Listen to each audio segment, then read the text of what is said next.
தமிழக அரசுக்கும் மாண்புமிகு முதலமைச்சர் அவர்களுக்கும் பாட்டாளி மக்கள் கட்சி சார்பாக எங்களுடைய நன்றியை மகிழ்ச்சியும் வரவேற்பையும் தெரிவிக்கிறோம். மேடம், சாதிவாரி கணக்கெடுப்பு வந்து ஒன்றிய அரசு தான் நடத்தணும்னு சொல்றாங்க. நீங்க நம்ம நடத்தணும்னு சொல்லிட்டு இருக்கீங்களா? ஒன்றிய அரசு நடத்துறது மேக்ரோ சர்வே, அதாவது தலை கணக்கெடுப்பு, சென்சஸ், பாப்புலேஷன் சென்சஸ்னா எத்தனை பேர் இருக்கிறாங்க, எந்த ஊர்ல எவ்வளவு பேர் இருக்கிறாங்க என்ற சர்வேயும் ஒரு மேக்ரோ சர்வேவாக தான் இருக்கும். அவர்களுடைய மதமோ அவர்கள் சார்ந்த சமூகம் அப்படிதான் இருக்கும். ஆனால் ஒவ்வொரு மாநிலம் நடத்தும்போது குறிப்பாக இன்னும் நிறைய மைக்ரோ சர்வே அப்படின்றது நிறைய கேள்விகள் இருக்கும். 70லேருந்து 100 கேள்விகள் கூட இருக்கலாம். நீங்க பார்த்தீங்கன்னா அது பீகார்லையும் அண்டை மாநிலங்கள் எடுத்திருக்கிறாங்க.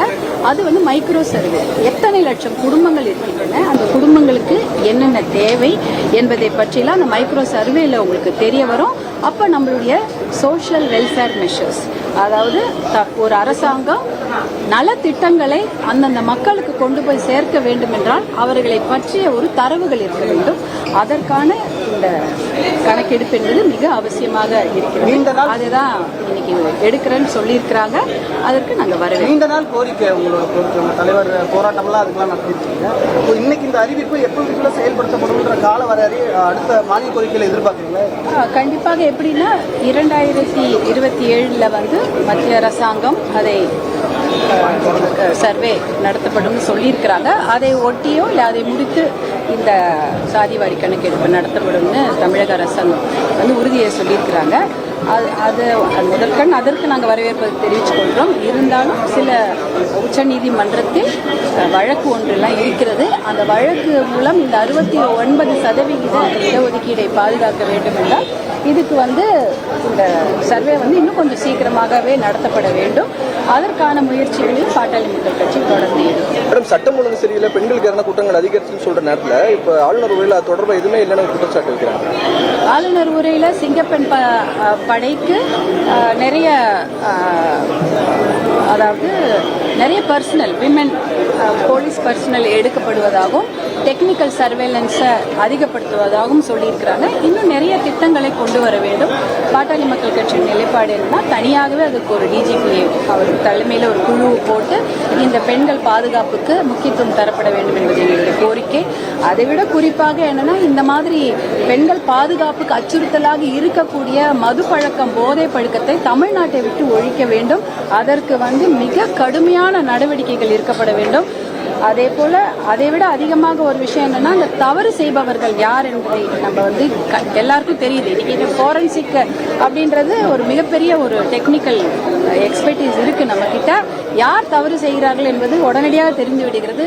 அதை 5 வருஷம் இல்ல 3 வருஷம் கேஸ் எல்லாம் இழுக்காம உடனடியாக போக்சோ கோர்ட்டுகளையும் மகளிர் சிறப்பு நீதிமன்றங்களை எல்லாம் அதிகப்படுத்தி அந்த கேஸுகளை கிட்டத்தட்ட எத்தனையோ 7000 வழக்குகள் இருக்கு. அதுல பாதி வழக்குகளை எடுக்கவே இல்லை, அதாவது விவாத பொருளாவே எடுக்க முடியல. அதனால போக்சோ நீதிமன்றங்களை எல்லாம் அதிகப்படுத்த வேண்டும். அதே சமயம் போலீஸ் பர்சனல் அதிகப்படுத்தி பெண்கள் பாதுகாப்பை உறுதி செய்யப்பட வேண்டும். குறிப்பாக உயிர் பயத்தை கொடுக்க வேண்டும். அப்படி கொடுத்தாதான் இந்த தவறு செய்பவர்களுக்கு மிகப்பெரிய தண்டனை வழங்கப்பட வேண்டும். கொஞ்ச நாள் ஒரு 10 வருஷம் கேஸ் இழுக்கக்கூடாது. உடனடியாக ஒரு 2 மாதத்திற்குள்ளாக 1 மாதத்திற்குள்ளாக தினம் வாரத்துக்கு ஒரு முறை அந்த கேஸை எடுத்து ஆடி வழக்கு செய்து அவர்களுக்கு தண்டனை கொடுக்கப்பட வேண்டும். எத்தனையோ வெளிநாட்டில் பார்க்குறோம், பெண்களுக்கு எதிரான குற்றங்கள் இழைப்பவர்களுக்கு உயிர் பயத்தை காண்பிக்கிறார்கள். அந்த பயத்தை அவங்க கொடுக்கணும். மரண தண்டனை கொடுத்தாதான் இவங்க அடுத்த முறை எந்த ஒரு பெண் குழந்தைகள் மேலோ பெண்கள் மேலோ பாலியல் அத்துமீறல் நடத்துவதற்கு துணிய மாட்டார்கள். அதனால அந்த மரண தண்டனையை கொடுக்க வேண்டும் என்பதுதான் எங்களுடைய. கடந்த 1 மாதமா பாலியல் வன்கொடுமைகள் அதிகமாயிடுச்சு, குழந்தைகளுக்கான குற்றங்கள் அதிகமாயிடுச்சு, சட்டம் ஒழுங்கு சரியில்லை குற்றச்சாட்டு வைக்கிறாங்க. அதை எப்படி பார்க்குறீங்க? அதை நம்ம வேகமாக அதாவது இந்த தண்டனை கொடுக்கப்பட வேண்டும் என்பதில் எல்லாரும் ஒற்றுமையா நம்ம செயல்பட வேண்டும்.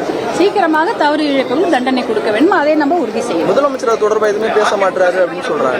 எடப்பாடி பழனிசாமி பேசும்போது 2021 அதிமுக பாமக கூட்டணி இருக்கும்போது திரு சி வி சண்முகம் தோத்தாரு. பாமகனால 30 எம்எல்ஏக்கள் வெற்றி போட்டு பாமக போட்டு பிச்சை அப்படின்னு சொல்லி பேசினாரு. 2021 ஏன் அந்த மாதிரி அவர் ஜெயிக்கல அப்படி விமர்சனம் பண்ணிக்காரு. இது அதிமுக பாமக கூட்டணி குடும்பத்தை ஏற்படுத்தும் வகையில் பேசணும்னு சொல்றாங்க. அதை பற்றி எல்லாம் உட்கட்சி பிரச்சனை பத்தி நாங்க எதுவும் பேச முடியும். நன்றி. இந்த மக்கள் தொகை கணக்கெடுப்புக்கு பின்னர் சாதிவாரி சர்வேங்கிறது வந்து காலம் தாழ்த்தக்கூடிய ஒரு நிகழ்வாது. தமிழக அரசு இப்பவே நினைச்சா பண்ணலாம். மக்கள் தொகை கணக்கெடுப்புங்கிறது வந்து ஒரு காலம் தாழ்த்தக்கூடிய ஒரு நடவடிக்கை. அதாவது முதல்ல வரவேற்பு வந்ததுக்கு எங்களுடைய அறிவிப்பு வந்ததுக்கு எங்களுடைய நன்றியை தெரிவிக்கிறோம். மக்கள் தொகை கணக்கெடுப்புங்கிறது ஒரு 2-3 வருஷம் நடக்கிறதுக்கான வாய்ப்பு. அதை உறுதி செய்ய வேண்டியதுதான் எல்லாருடைய வேலை.